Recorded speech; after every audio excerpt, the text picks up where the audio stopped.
Nuclear charge যত এই দিক থেকে এই দিকে যাওয়া যায় তত কিন্তু নিউক্লিয়ার চার্জটা বাড়তে থাকে, জেড তত বাড়তে থাকে, জেড বাড়তে থাকে। আমরা অ্যাটমিক রেডিয়াস শুনেছিলাম, তাহলে অ্যাটমিক রেডিয়াসও কিন্তু তত কমতে থাকে।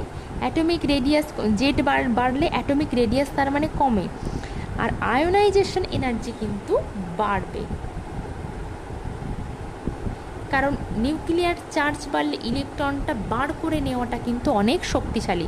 এটা আমরা অলরেডি পড়েছি, এর জন্য ছোট্ট একটা ভিডিও আছে, দেখে নেবেন। আর এটা আমরা এখন পড়ছি, কন্টিনিউ।